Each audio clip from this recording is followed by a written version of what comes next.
Buenos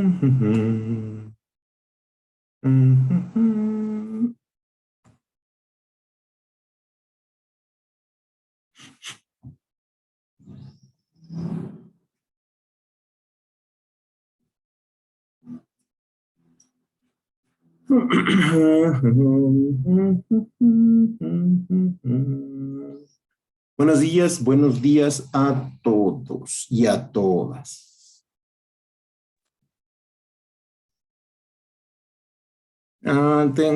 Estoy bien. ¿Cómo están? Bien. Gracias, Santia. ¿Cómo están? Espero se encuentren bien. Bien de mañana. Después de la clase, el examen, supongo. Así que, pues vamos a dar un minutito. Sí, buenos días, Mari, buenos días. Muy bien. Vamos a dar un minutito y ahorita comenzamos. Nada más que a ver si alguien más ingresa. Si no, pues ya empezamos. Buenos días, Diana. ¿Cómo estás? Bien, profe, gracias. ¿Y usted?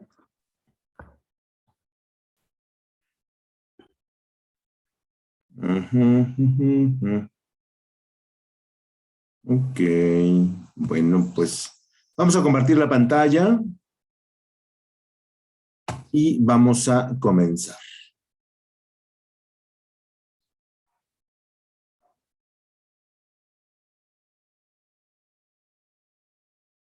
Acá está.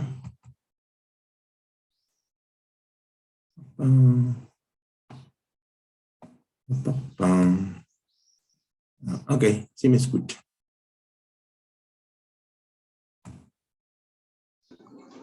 Buenos días, profesor. Bueno, el día de hoy vamos a continuar con nuestro tema número 2 y seguimos con el tema del comerciante. De hecho, van a ser las 3 clases de la pasada que empezamos a ver el comerciante, esta que vamos a ver unos otros detalles y la siguiente semana que vamos a terminar y vamos a iniciar el tema número 3. ¿Sale? Esto con la finalidad de que revisemos toda la actividad, todas las variantes que tienen los comerciantes y que de alguna otra manera, bueno, pues bajo la perspectiva mercantil, nosotros sabemos que prácticamente todas las personas que realizan actos de comercio, bueno, pues están sujetos a las disposiciones del código. Entonces, estamos admitiendo a todos. Por ahí tengo varios alumnos que no conozco, pero bueno, seguramente se están integrando. Y me acuerdan de pasar lista al rato, antes de que termine la clase, porque para que no pasemos lo del otro día. Ahí me acuerdo. Lo ponemos en el grupo. Y entonces decíamos que vamos a ver el tema número 2, parte 2.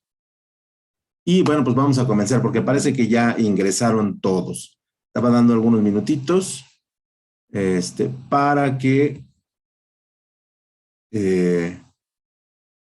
todos entraran. Entonces vamos a comenzar. Es un tema chiquito. Realmente ya saben que es que el día del examen siempre dejo un tema más ligerito para que no se desconcentren tanto. Por cierto, esto no viene dentro del examen, para que no se preocupen, solamente viene los anteriores. Que por cierto me costó mucho hacer el examen porque teníamos para mí poca información. Vamos a ver la personalidad jurídica del cliente, ¿no? Desde el punto de vista, prácticamente todas las leyes, una vez que establecemos los actos de comercio, y bueno, y que una vez que ejercemos los actos de comercio y que lo hacemos de manera común o de manera repetitiva, o que lo hacemos como una forma de vida, entonces ahí ya consideramos que la persona se vuelve comerciante, ¿sale? Y a partir de esa repetición de situaciones o de vínculos comerciales con consumidores o con empresas, se establecen las relaciones y las legislaciones aplicables al derecho mercantil. Es decir, esto que entonces se nos va a juzgar como, como personas físicas, se nos va a juzgar como organizaciones e incluso aunque solamente seamos una persona, y vamos a estar sujetos a los derechos y las obligaciones que tiene cualquier comerciante. Y aquí tenemos un pequeño problema porque si no estamos debidamente registrados, entonces las sanciones podrían ser mayores.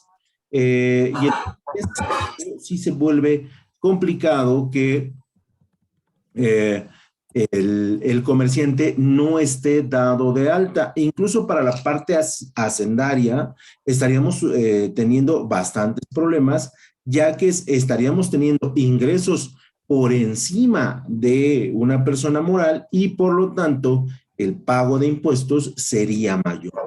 Ya con el registro como comerciante, la carga tributaria tendría que bajar y tratarnos como empresarios o como comerciantes, y a partir de ahí el pago de impuestos sería más junto. La personalidad jurídica, repetimos, se da cuando reiteradamente tenemos actos de comercio y esos actos de comercio nos ayudan a desarrollar nuestra actividad y lo hacemos como parte de nuestras actividades diarias. Entonces, a partir de ahí empezamos a ejercer los actos de comercio. Ojo, también debemos estar muy claros en que cualquier acto de comercio debe ser de carácter legal. Si no es de carácter legal, vamos a estar sujetos a materias penales o civiles. Por lo tanto, el acto de comercio debe ser lícito. Si no lo es, repito, aquí vendrían sanciones de carácter civil, de carácter mercantil o de carácter fiscal, dependiendo del tipo de derecho que se nos trate. Entonces, ahí serían 3 sanciones en un mismo elemento.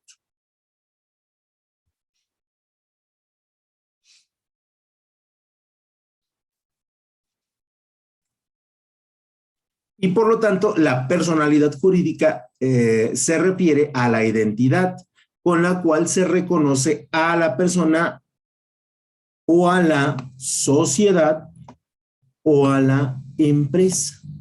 Estos 3 conceptos son importantes porque no importa que seas persona, si tú ejerces actos de comercio, se te identifica como comerciante. Si tú eres un grupo de personas que desarrolla actos de comercio, se te trata como comerciante.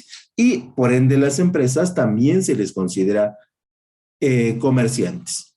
Entonces ahí vamos a contraer las obligaciones de ley y realizar las actividades de nuestra responsabilidad jurídica, que tiene que ver desde el vínculo con los socios hasta elementos de protección civil, de Secretaría de Salud, en caso de que nuestros productos, nuestros servicios comprometan de alguna manera al consumidor, aunque, bueno, ahí tendríamos que ponerlo entre comillas, porque tenemos algunos productos que de alguna otra manera comprometen al consumo, pero que se venden desde hace muchos años.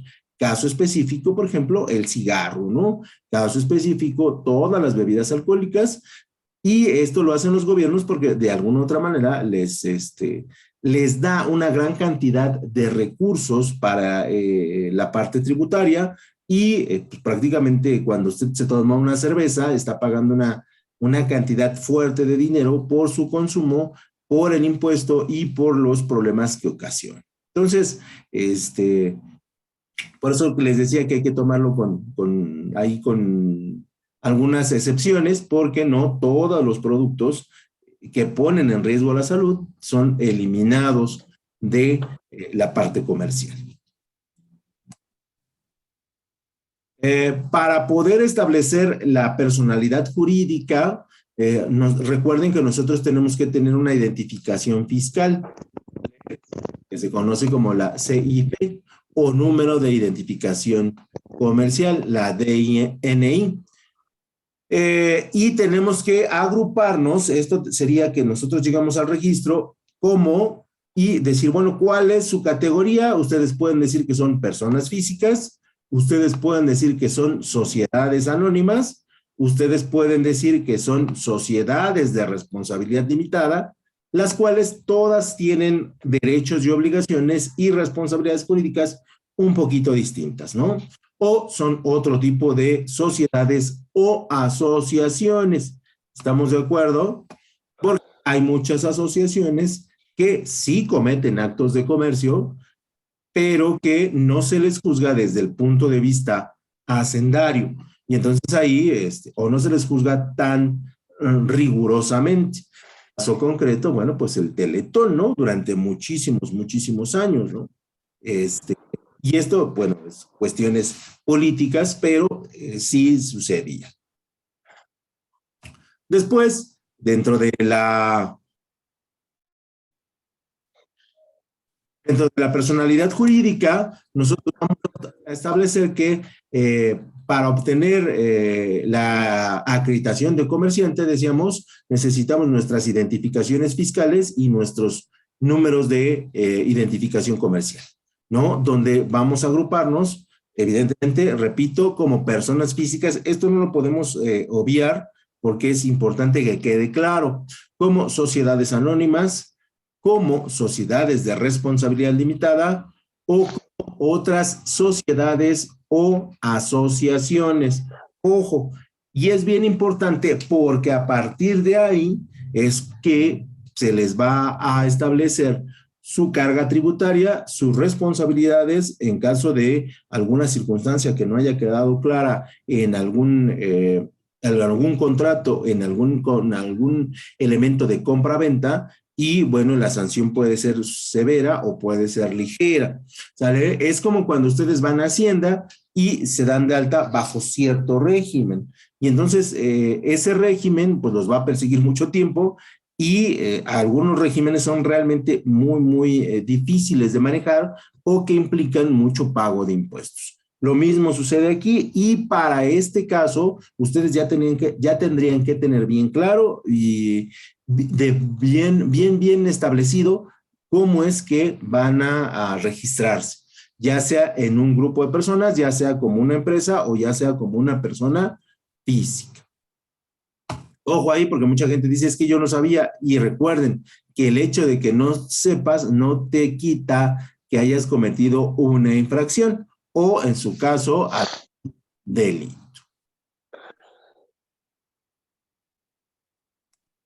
Y cuando decimos que tenemos una personalidad jurídica, hablamos de, evidentemente, los derechos y las obligaciones, donde lo más importante que ustedes deben saber es que hay sociedades, empresas que responden, y ojo aquí, de tres formas: de manera ilimitada, de manera solidaria y de manera solidaria, ilimitada y de manera de capital, esto es financiera.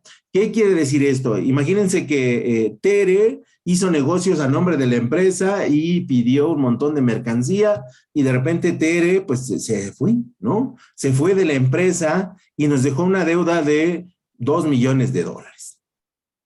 Y entonces, ¿quién tiene que responder, muchachos?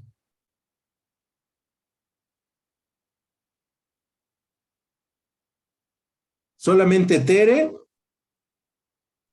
¿O quién responde por esa deuda de los $2 millones de dólares? No, pues la empresa, ¿no, profe? Tiene que ser la empresa. ¿Quién? No los escucho. A ver, es que ahí creo que La empresa. Tendría que ser la empresa. toda la empresa.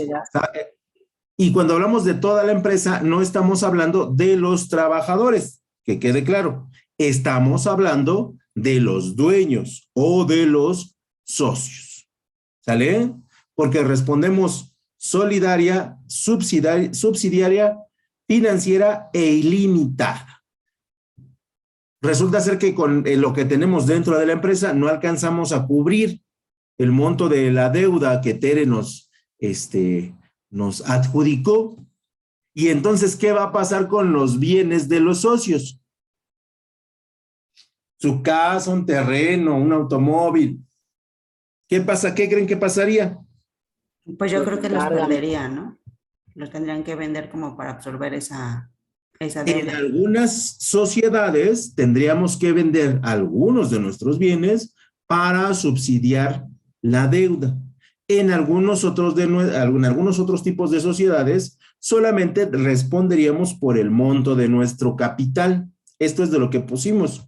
Pero en algunas otras tendríamos que establecer periodos para que la empresa pagara a través de utilidad.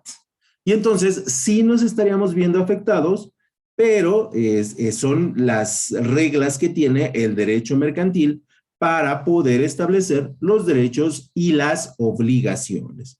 Entonces, mucho cuidado cuando abren sociedades, y esto es un mal consejo, pero es necesario, porque nunca sabemos las vueltas que va a dar la vida, pero nunca abran sociedades con familia, muchachos. Eso es una de las cosas que no se debe hacer, ¿no? Pueden crear empresas con amigos, con socios, porque pues es mejor pelearse con un conocido, con un amigo, que con un familiar, ¿no? Entonces, son situaciones muy desgastantes, son situaciones muy feas,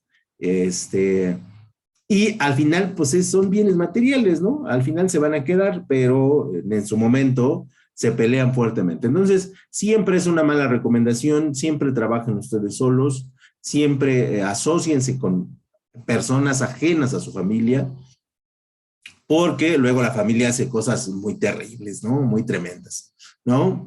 Y bueno, continuando, dicha unidad puede estar compuesta por uno o varios socios, ¿no? Que es lo que les decía, y van a crear sociedades mercantiles. Estas sociedades mercantiles, en la mayoría de los casos, te exigen 2 personas para poder crear o para ir adelante en los actos de comercio. Y si eres una persona física con actividad comercial, ahí sí solamente una persona. Pero tiene que quedar bien claro en el momento en que nosotros hacemos nuestro registro. ¿Sale? Y la creación de sociedades mercantiles también puede ser a través de las diferentes instancias de gobierno que tenemos en el territorio nacional. En cada uno de los estados tenemos una Secretaría de Comercio, y en la Secretaría de Comercio es donde tendríamos que empezar nuestro proceso de regulación de actos de comercio. Por lo tanto, la persona jurídica es una denominación que nace del derecho con la idea de permitir a estas sociedades la capacidad de tener derechos y obligaciones, ¿no? Y de alguna otra manera poder defenderse ante diferentes situaciones que se presentan en la actividad comercial, como que un proveedor no me entrega la mercancía, como que un cliente me quiere devolver la mercancía y se le entregó en buen estado, como que los socios hagan mal uso del nombre o de la marca que se ha desarrollado, como que se solicite un préstamo para desarrollar inversión, como que yo ya no pueda pagar ese préstamo, ¿no? Por diferentes circunstancias, como que mi empresa ha sido muy exitosa y llega otra empresa más grande y me la quiera comprar, y yo tenga 2 opciones, vender o no vender, o asociarme, que es una tercera, ¿no? Y por eso es importante que todas las actividades comerciales estén debidamente registradas, porque de no ser así, pues prácticamente estamos desamparados en cada una de las cosas que les acabo de mencionar. Y recuerden que esto es un poquito fuera del derecho, pero si un negocio es exitoso, se va a copiar, ¿no? Y eso sucede siempre, muchachos. Entonces, cuando ustedes tengan su empresa y sea exitosa, va a haber gente que va a quererle sacar ventaja porque o tienen mucho dinero, o su producto es exitoso, o las instalaciones que tienen son buenas, o parece que tienen mucho dinero, ¿no? Y entonces alguien les va a querer sacar ventaja de ello. Y es importante que tengan bien registrada su empresa para que no pues estén desamparados ante el derecho mercantil. Y entonces, ya para resumir esta parte, la personalidad jurídica busca mecanismos legales para dar responsabilidad jurídica y derechos jurídicos a todos los entes económicos. Y es bien importante que, repito, ustedes tengan esos derechos establecidos y registrados, porque repito, incluso hay personas que hacen uso del nombre de su empresa y que hacen negocios a nombre de su empresa y de repente te llegan casos en el que llega el proveedor y te dice, oye, no me has pagado en un año y ya establecí la demanda judicial, ¿no? O la demanda mercantil, ¿no? Y entonces, pues la empresa nunca le pidió, ¿no? Incluso ni siquiera los socios pidieron. Pero esto sucede, muchachos. Y la verdad es que son situaciones que uno debe tener pues conocimiento y estar preparado porque se van a dar, ¿no? Y si nosotros no tenemos nuestros registros, si nosotros no tenemos toda la documentación comercial, no podemos identificar la personalidad jurídica de las personas que están en nuestra empresa, de nuestros socios, y cualquier persona puede hacer mal uso del nombre de la marca o de la capacidad comercial de la marca para, pues para su beneficio, ¿no? Y esto se da, de verdad, muchachos, son de las cosas que más se dan dentro de las industrias y son de los elementos que más les cuestan dinero a las empresas y pues hay empresas que no quieren gastar, ¿no? Y esa es la realidad. Entonces, siempre traten incluso de asesorar a las personas que tengan su registro. ¿Qué características tienen las personas jurídicas? Bueno, la personalidad jurídica cuenta con ciertos rasgos definitorios, ¿no? Ya seas una persona física, repito, ya seas un grupo de socios o ya seas un grupo de empresarios. En cualquiera de los tres casos, tú debes de tener o vas a establecer a través de la personalidad jurídica, primero que nada, una cuenta nacional y un domicilio. Forzosamente vas a tener como un elemento de identificación. La empresa es mexicana, la empresa es extranjera, la empresa se ubica en el Estado de México, en el Estado de Morelia, en el Estado de Yucatán, en el Distrito Federal, ¿no? Y ese es su área comercial a donde van a llegar toda la información relevante a el desarrollo del comercio. Es necesario tener registrado su domicilio fiscal. ¿Estamos de acuerdo? Uno es el domicilio social, donde puede estar la empresa, ¿estamos de acuerdo? Y otro es el domicilio fiscal, donde va a llegar toda la documentación, todos los avisos de las instancias de gobierno. Y puede ser distinto, no hay ningún problema, ¿no? De hecho, sucede muy comúnmente. También tenemos que tener una fecha de nacimiento o constitución de la sociedad. Esto es el día 11 de junio, se da por inscrito a la Sociedad Comercial Alejandro S.A.D.C.B. para iniciar operaciones de manera cotidiana. Y es ahí,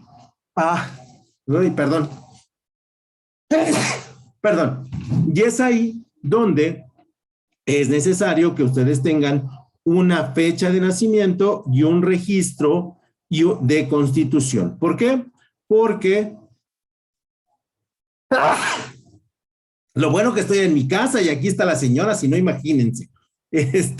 Salud, profe, salud, profe. Gracias. Entonces, tendríamos que establecer, les decía, la fecha de nacimiento, porque hay empresas que dicen, es que yo hice negocios con ustedes en 2015, y ¿sabes qué? Nosotros en 2015 ni siquiera existíamos, y aquí está mi fecha de nacimiento y la Constitución. Oye, es que tú sabes qué, que el señor Alejandro pertenecía a tu sociedad, y ¿sabes qué? En mi Constitución que se registró ante notario público, nosotros no tenemos registrado al señor Alejandro Sánchez dentro de nuestra sociedad. Oye, es que el señor Alejandro Sánchez dice que es un comerciante y que, hizo negocios conmigo. Y entonces el registro dice, ¿sabes qué? El señor Alejandro no tiene la capacidad de comerciante. Y entonces ahí, pues, el que me compró o el que vendió o el que hizo negocios conmigo se va a ver tremendamente afectado. Es por ello que es importante estos datos.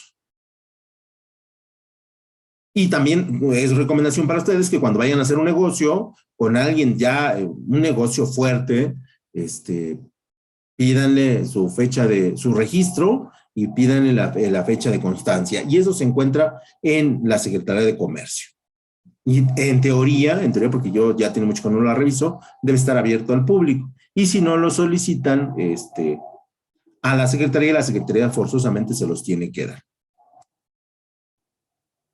¿Cuáles son las características de una persona jurídica? Bueno, pues va a tener, evidentemente, como persona física, como empresa o como asociados, debe tener un patrimonio. Este patrimonio es resultado de las aportaciones de los socios o de las ganancias. En la Secretaría de Hacienda pueden ver los estados financieros de las empresas. En la Secretaría de Comercio pueden ver los estados de resultados de las empresas y donde nos habla de los activos, los pasivos y los capitales. Y entonces es muy fácil identificar cuál es el estatus de la sociedad, más ustedes que evidentemente tienen conocimientos contables. Evidentemente, toda persona jurídica tiene derechos y obligaciones según la forma que adopte, que les decía que, bueno, depende del tipo de asociación que tengan. Y repito, en ese sentido, cualquier persona jurídica debe tener nacionalidad, domicilio fiscal y tener una fecha de nacimiento o una constitución. Debe estar legalmente registrada por los socios y cada uno de los socios debe estar plenamente identificado. De no hacerlo, cuidado, porque entonces puede ser que nos estén jugando un fraude. Y si esto no queda muy claro, yo la recomendación que siempre hago es que no hagan trato sobre todo tratos legales con ninguna de estas personas, y si las compras van a ser, bueno, pues fuertes, ¿no? Y recuerden, siempre tiene que haber un contrato de por medio. Y bueno, ya pasaremos al tema del ejercicio del comercio como una ocupación ordinaria, que la ocupación ordinaria es la repetición de actos de comercio como forma de vida, pero bueno, en México el Código de Comercio comenta literalmente que en su artículo 3, ¿quiénes son comerciantes? Y dice lo siguiente: las personas que teniendo capacidad legal para ejercer el comercio hacen de él su ocupación ordinaria. ¿Sale? De característica común y de característica habitual. ¿Quiénes no pueden ejercer el comercio, muchachos? A ver, pregunta, examen. Los adeudores, ¿no? Los que están en bancarrota. Los que están en bancarrota, sí, los que están inhabilitados o quebrados. ¿Quién más no puede ejercer el comercio, muchachos? Los que no Las se han personas que rehabilitado. tienen así como problemas así de justicia o algo así como delitos. Problemas algo así. legales, que tengan en Legales. proceso una actividad judicial, una El otro, querella. ¿Sí, Eduardo?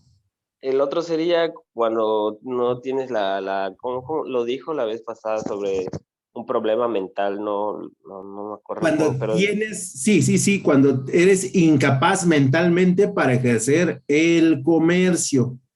Ándale, sí. Una incapacidad mental, así se llama legalmente. Ya en el plano social le podríamos llamar de diferentes maneras, pero desde el punto de vista legal es la incapacidad mental, ¿no? Y tiempo de ¿También los corredores, ¿no? Mande. ¿Los corredores? Los corredores que hayan sido inhabilitados, ojo aquí, porque hay corredores de bolsa que están perfectamente acreditados y entonces ellos sí pueden ejercer el comercio, pero los corredores que estén inhabilitados. ¿Por qué te inhabilitan? Pues, punto número 1, porque usaste el nombre de la empresa para negocios propios. Número 2, porque alguien te acusó de malas prácticas comerciales y estás en una querella, estás en un juicio. Número 3, porque tienes una sentencia ejecutoria. Puede ser que estés que no estés encarcelado, ¿no? Pero eso no quiere decir que no tengas un juicio que atender, ¿no? o que no, o que estés en proceso de ser culpable e inocente.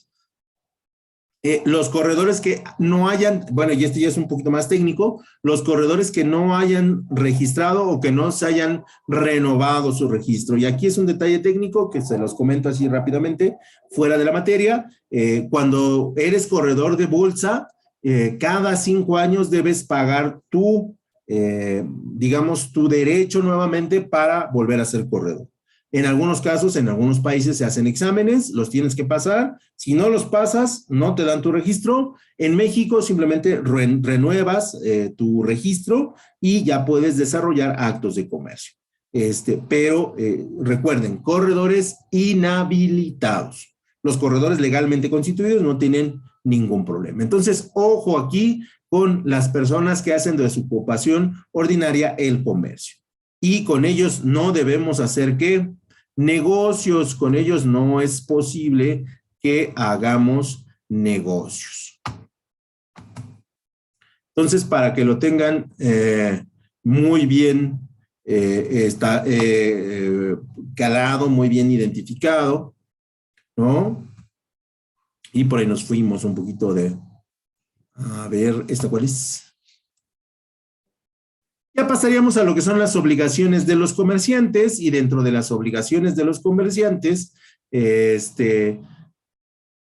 vamos a establecer que las actividades de los comerciantes deben estar sujetadas a contratos, deben estar sujetadas a productos o a servicios, y deben estar sujetadas a que no dañen la integridad física, emocional, psicológica del comprador, ¿no? Si en algún momento el comerciante viola esta norma, pues está sujeto a que se haga una denuncia ante el juez competente y que haya un pago del daño recibido.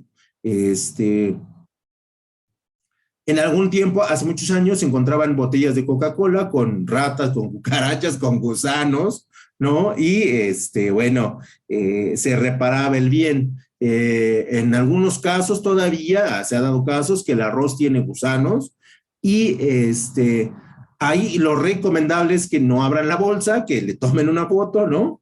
Y a partir de ahí hacen el proceso. Lo más seguro es que se va a acercar la empresa con ustedes y les va a querer resarcir el daño sin llegar a juez, ¿no? Pero sí es importante, también en muchos enlatados se encontraba hace algunos años que los procesos no eran tan severos, sobre todo en las latas de conservantes, de duraznos, en almíbar y piña y todo esto, se encontraban animales muertos, ¿no? Entonces ahí, bueno, pues las sanciones eran fuertes, que normalmente se llegaban a arreglos y, bueno, te daban dotación de Coca-Cola para un año, ¿no? Y ya ahí uno se callaba la boca y no pasaba absolutamente nada. Pero esas son las obligaciones de los comerciantes. Si algo te hizo daño, si algo te afectó, ojo, vamos a denunciarlos. También una obligación de los comerciantes es tener una competencia legal y leal, ¿no? Si el precio de un producto es más o menos de 5 pesos, pues prácticamente todas las empresas lo van a dar a 5 pesos, ¿no? No habrá quien lo dé 1 peso, ¿no? Porque estas son prácticas desleales. Y en algunos gobiernos tenemos la fijación de precios mínimos y máximos para la venta de un producto. ¿Qué quiere decir esto? Si tú vas al tianguis de tu preferencia y ves unos tenis Converse, te van a costar 1,200 pesos, 1,300 pesos. Y si vas al Palacio de Hierro te van a costar 1,800, ¿no? Pero no pueden pasar de ese precio, ¿no? También encontrarás a lo mejor en otro tianguis los mismos tenis Converse en 1,000, ¿no? Pero de ahí no pasa. Y esto se ejecuta prácticamente en todas las empresas, ¿no? Ustedes cuando ven las ofertas y las promociones, normalmente son productos que ya tienen un año, año y medio en bodega y que lo que requiere la empresa es sacarlos. Pero si vamos al producto nuevo, pues el producto nuevo no baja de precio, por lo menos en el primer año. Entonces, ojo ahí con esos datos porque sí son importantes y forzosamente, si quieres sacar el producto, debe decir más barato, tiene que decir que es una promoción, que es una oferta. Si tú no lo anuncias, se considera una competencia desleal y otra empresa te puede denunciar por malas prácticas comerciales. Y ya me parece que este es el último punto, que sería el anuncio de la calidad mercantil.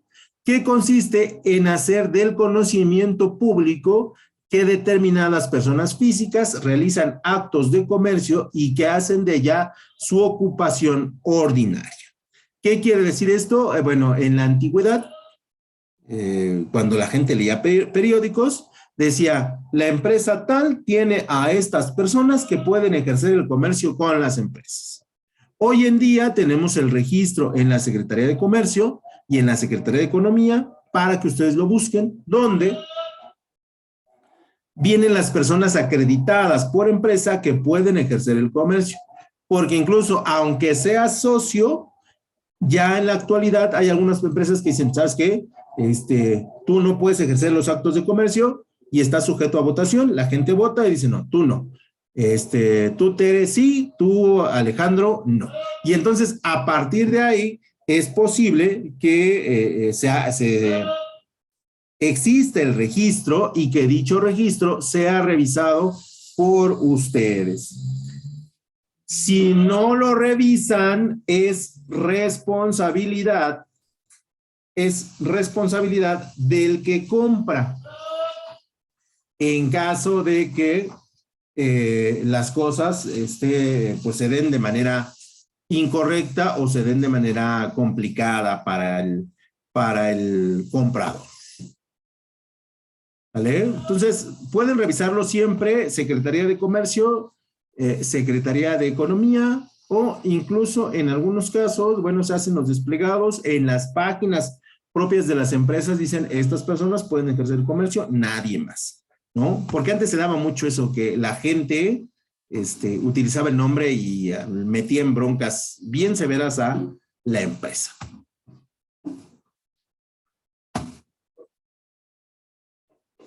Y a través del anuncio de la calidad mercantil de las personas que pueden ejercer el comercio, es donde se realizan los actos de comercio y el comerciante se le permite hacer negocios con terceros, ¿no? Donde la empresa está plenamente identificada que esa persona va a ejercer el comercio y la calidad mercantil está sujeta a prueba, y nosotros como empresarios conocemos el nombre de la persona que hace el comercio, a nuestro nombre, conocemos su dirección y conocemos sus datos y es una persona de fiar. Hay empresas que se dedican a ser comerciantes porque hay algunas empresas que no tienen personal calificado para hacerlas, sobre todo en aquellos negocios internacionales o aquellos negocios con los gobiernos, que son realmente pues difíciles de manejar, sobre todo por los requisitos y los reglamentos que se deben de cumplir.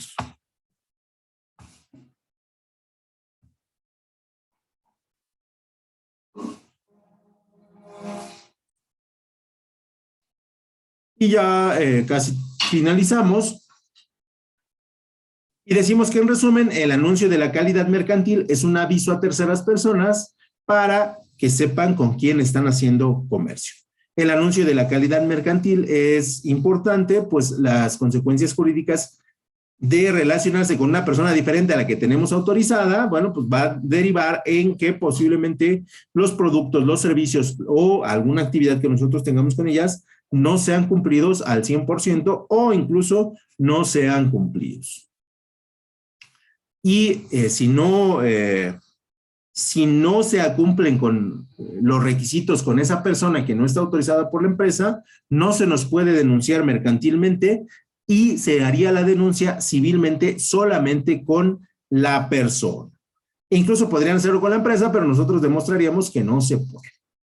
Y eso sería todo por mi parte, muchachos. Tenemos un minuto antes de que se me corte, bueno, algunos segundos antes de que me corte. No sé si tengan dudas.